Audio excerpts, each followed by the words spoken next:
Explain what you're. Yeah, sure you can, Sherry. Absolutely. Just tell me what I was talking about. You don't even talk for 2 hours. But oh Lord, have mercy. I got to get ready to bed. All right, Michael, you're out. Michael, what city are you in, man? Or what part of Tennessee are you in? Before you go, if you don't mind. Uh, but there's some good things going East Tennessee. Okay, well I'm in Blue Ridge, Georgia, man. So if you're over far enough this way, holler at me. In the meantime, go get some rest, man. Put your feet up. Clock it in for a while. Da-da-da. When I get off of here, I'll be off in about 20 minutes or so. You'd think I'd be all ready to go, man. I was going to stay up a little longer, but I'd like to have my mind went. I understand that. I do. One of the things people don't realize is that the male mind and the women mind is different. Now, having said that, let's see if I can get that glare off of me. Help or hurt? I don't know. That light is just not fun. I feel like I'm being flashed out. Let's see. Hallelujah. I'm pretty much stable. But doggone it, I lost my thought there.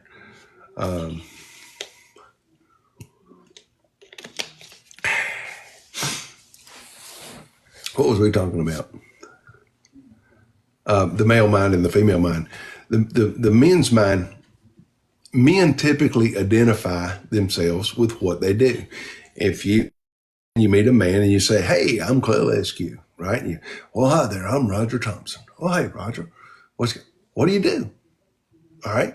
Oh, I'm a sheep man, or I'm a general contractor. I'm a mailman. We identify in how we make our living. Women typically don't do. You go in there, you ask the same question from a woman. You go, "Hey, Trish, how you doing? I'm Clay Lescu. How you doing? Hi there. Tell me about yourself." And Trish will launch into telling you about her family. Okay, now I'm not going to tell you that this Trish we got here will, but by and large, that's what they're launching into it because that's where they identify themselves.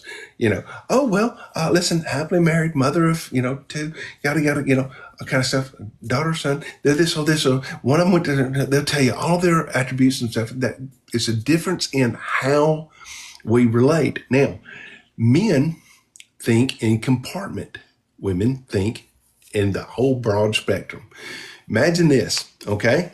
Imagine if you go in there, you go, okay, you want to understand a man, all right? You look at the control panel on a man, all right? And it'll have an on and off switch, okay? What do you want to do? Do you want to go fishing? Yes. Do you want to go work? No. Okay. You ready to eat? Yeah. Are you hungry? No. All right, it's pretty much just that simple. We generally have yes, no answers to whatever you ask us. Okay. Yep. Nope. All right. I might have to mull before I decide whether I'm going to yes or no. But by and large, men's answers are typically yeah, okay, or no. And here's one of the issues that happens. Okay, because women now you got that one little bit right, and you go in there and you ask a woman a question, and her thought process looks like a control panel to a 747. It's got buttons, lights, whistle, knobs, buzzers. Okay. You can't do that because if you do that, you're going to affect this person over here, and that person's going to call this person up here, who's going to be upset with that one over there because they're going to think this one over here talked about that one over there. And so the answer is, I don't know. You're like, wait a minute. All right. You got that right. That's because we don't want to make that decision. We don't want to get in the way of good food. You might have been thinking about making a steak and we go something else. What's up, man? So the way we think differently is complementary to one another. So you come over here and you got the guy and he's yes, no, yes, no, yes, no. All right. And it frustrates the woman, all right, because she's like, you didn't think about this? I'll give y'all an example, okay? Me and Finn riding down the road, right? And we look over there and there's Michael and Marvin and Alice. And they're on the side of the road and they got a flat tire. The car is smoking and me and Finn pull over and we realize that we've actually got a spare. So we jump in there and we, crank it up and man, we change the tire out, right? And we talk to Michael about fishing. We talk to Marvin about hunting. Okay. We get back in the car and we go home. We tell our wives what happened. I guarantee you, and we tell that same story, right? And what is our wife going to say? Who's Alice? Okay. Because we're not going to focus on the same thing. Women are as territorial as men are. Okay. And you know what I'm saying? And you're like, hold on a second. It's not that they're busy going to run over there and try and mark their territory. It's that they want to make sure that they keep their boundaries up. I got to know who's inside my gate over here.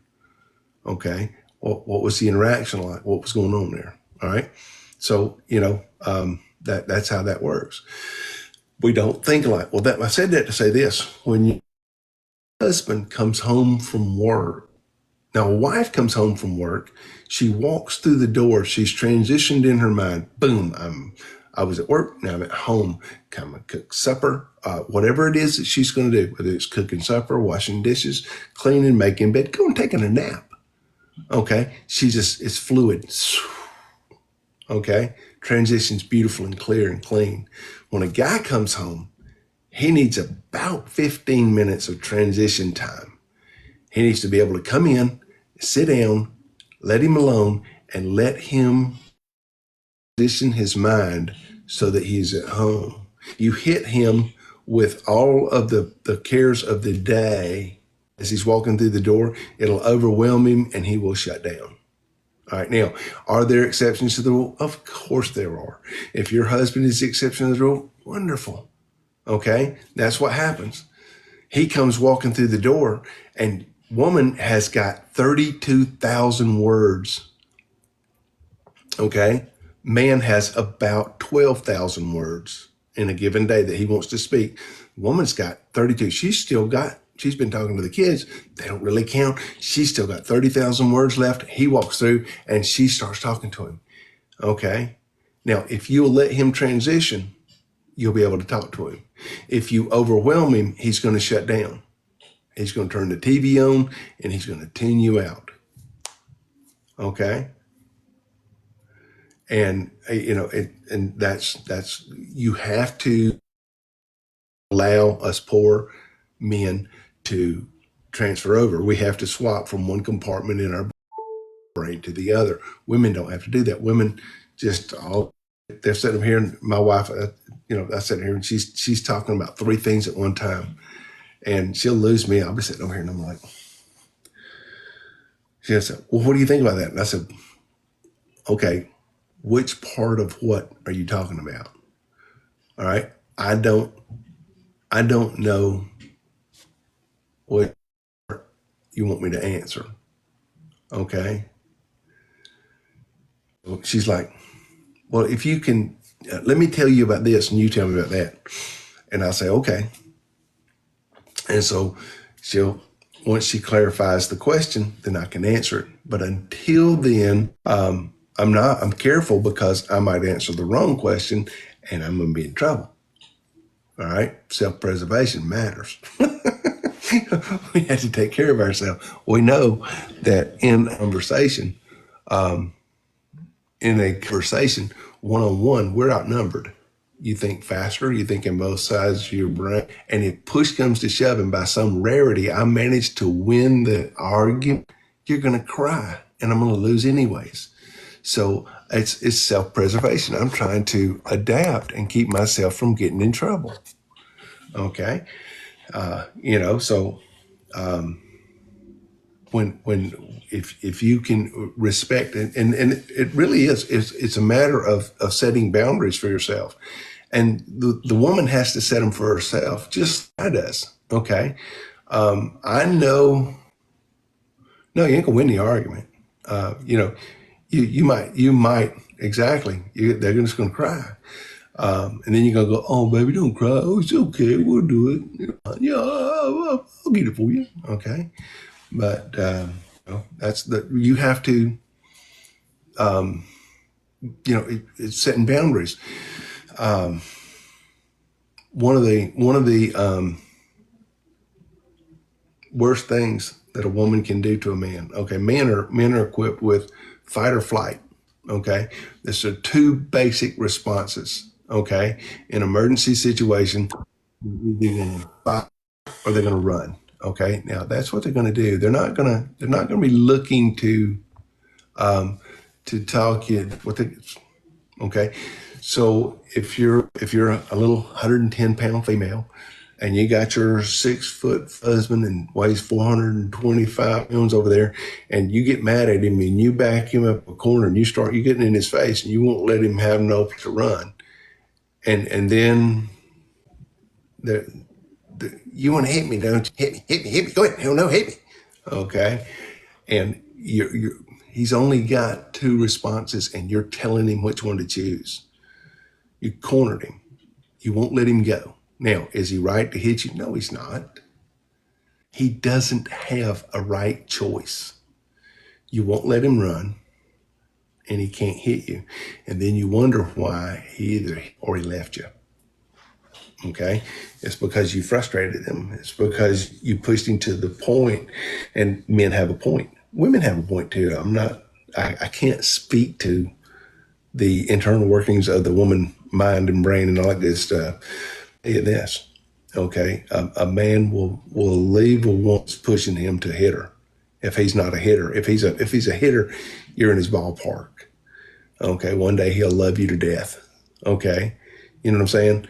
One day he will love you to death. But so you stay away from negative behavior, and you find a way and you get out. We got fight or flight. Yeah. That's why your husband shut down on you. Okay. Well, I thought we was warming up to a good argument. All right. If he shut up, you better leave him alone. Okay. If he shut down, give him time to process the argument and come back and reframe your arguments. Men do the same thing. Listen. Every time I bring this up, it's a fight. How are you framing your question? Okay, because sometimes you give a precursor. You go, "Hey, listen, hold on a second. I don't want to fight you over this. I don't want to fight over this. I want an answer to a question. You would not believe how hard it is, okay, to frame the right question sometimes because there's trigger situations, okay? You know what I'm saying? There's trigger situations. There's things that are just touchy. There's areas in everybody's life that are tender. I don't want to talk about them. I don't want to discuss them. I don't want you to touch my tender spot right there. Okay, it hurts. It aggravates. It frustrates. And so you come in and say, "Listen, this is a conversation we got to have." Now, when we were, my wife and I, when we had kids at the house, we had powwows. Okay, now a powwow. We got the kids and we all go out on the back patio with a cup of coffee, and that was their opportunity to talk to mom and dad without mom and dad, being mom and dad, if you will. We listened to what they had to say. Tell me what's going on. Well, Dad, I don't like the way you do when you do. Okay, all right. I hear you. I'm not telling you I'm not going to do it. I'm telling you I heard you. Okay, and there's times when you say you're sorry, and it doesn't mean you're sorry for what you're doing. I'm sorry that it's affecting you that way, but you didn't leave me with any other way to act. Okay, you see what I'm saying? You didn't leave me with you. You cornered me. You know, I would tell my kids. My son was telling me the other day. He said, "Yeah," he said, "I can remember. I told my girlfriend, that about a conversation. He said, I remember having it 4 or 5 times, 10 times, and then it started to make sense. You were telling me, I want to wear my friend hat, but you keep me wearing my dad hat. You won't. You got to do what you're supposed to do before I can wear my friend hat because I'm going to be dad. All right. That's the foundational relationship we've got is I'm dad. Now, if we're going to be friends, it's going to be because you are going to be compliant to what you need to do. I'm doing what I need to do. Okay. You know, me and my wife would come in there and now he's telling his girlfriend all this stuff. And she's like, wow. He's telling her she's got kids and he said, listen, I'm not a parent, but I had good parents. I appreciate that, but, listen, that's what I'm saying. You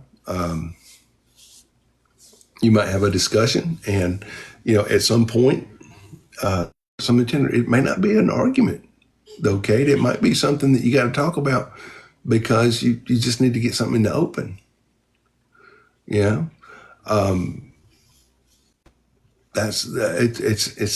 It's life. And there's things you have to talk about in life and that are, they're uncomfortable. That makes me uncomfortable. You know what? There's a bunch of stuff makes me uncomfortable. But it keeps on coming back to whether I'm going to get it done or I'm not. And you get to choose. You get to choose whether it gets done or not. Plain and simple. There's not and a lot of times there's not a middle ground. Okay, there's just not a middle ground. You're not going to have it. It's not yours to get. So well, let's just press on. We'll see what we get. I don't know. I'm rattling like a rocking hubcap, ain't I? Dad not raise the roof here occasionally. Yeah. I mean, me and Dee, not often because, but a couple times, we went out and we didn't. People said, "Well, did you ever hit your wife?" No, I ain't never. Since I've been grown, I ain't had to hit nobody, not domestically. No, not in my house.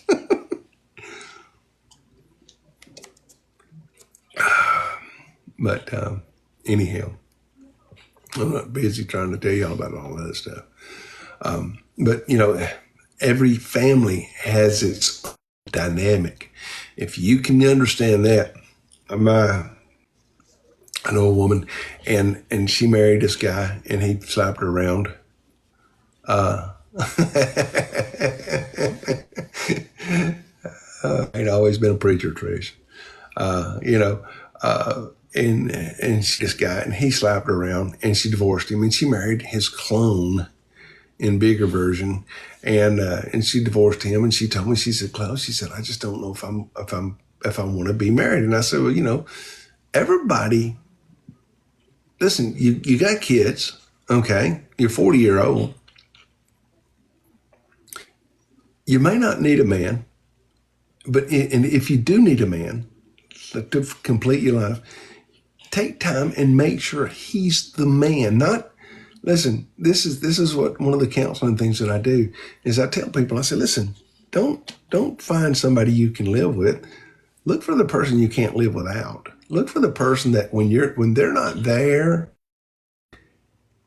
your life just ain't the same.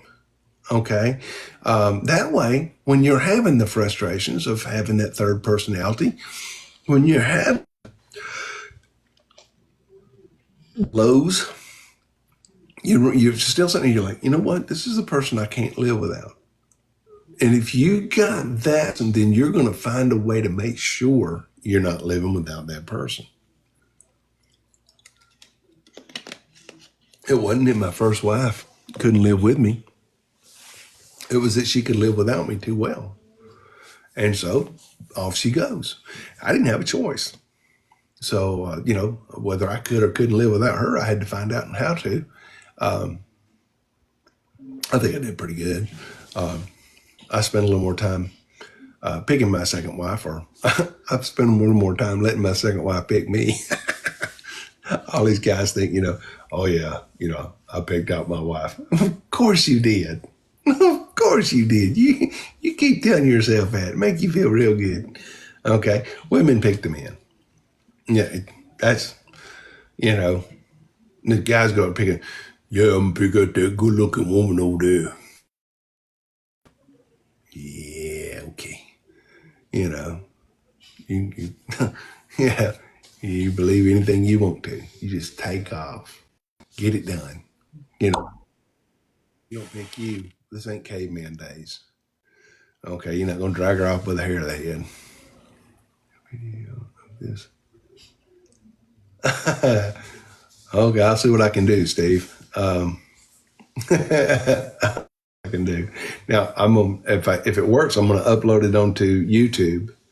I unlisted all of my videos on YouTube today, so I got 100 videos on there. I guess I don't know. Some old, some B videos, some a lot of these videos here that I did. And we'll see that, but I'll see what I can do. Well, okay. If push comes to shove, I'll see what I can do for you. Okay. I appreciate that. That's reaffirming. I appreciate that. But part of knowing, all these people talking about, getting to know your wife. I'm a firm believer in counseling. It's a whole lot better if you'll get to know you. I know my wife as much about her as I can know. Okay. The woman's mind is more intricate. Like I said, men's minds are in simplicity. But, getting to know me was where I was probably in my 30s when I started going through counseling.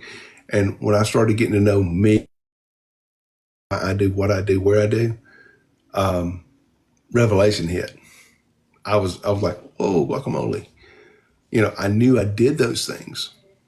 Okay. I did those things, but I didn't know why. And when I found out what the why was, I was able to go back and make changes in my personality, in my behavior that affected, I was being proactive. I'd listen to my wife and she'd go, I hate it when you do so and so and so. And then I'd come back and I'd go, hey, okay. Oh, y'all look right there. That is Amanda right there. That's my daughter. Hey, you gorgeous hunk of woman, you. She's so wonderful. I love her to death. She's beautiful and she's talented and she's just, other than that, she's just great. Hallelujah. Yeah. Yeah. What's six, Kenneth? Hallelujah. But, there's a ton. I love you, my little precious thing, you. We're at Adams. I can see. Mama got her back shot. She's been asleep all day. she come out of the doctor and she's like, I feel ready. She got her eyes are way prettier than my eyes. I got my eyes are hazel. What color are your eyes, man? You got hazel eyes too? I can't remember. I just remember they're beautiful. Yeah, I do. I've fallen all over her. But, she's my daughter. I only got one daughter. Hazel, see? She does have eyes like mine. I knew that, by the way. And what's really cool is when we wear green, they're all green, and then when we wear like blue or something, or she likes to wear a lot of purple, and they'll darken it. I love it. Everybody don't get that. Some people, blue eyes. Blue eyes are cool. I like blue eyes. My wife's got blue eyes, and all eyes I think are pretty.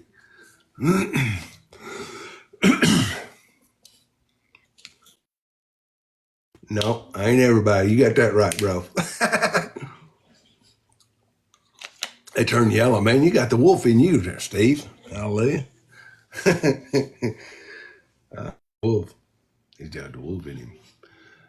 And I think goat's eyes turn yellow. I don't know.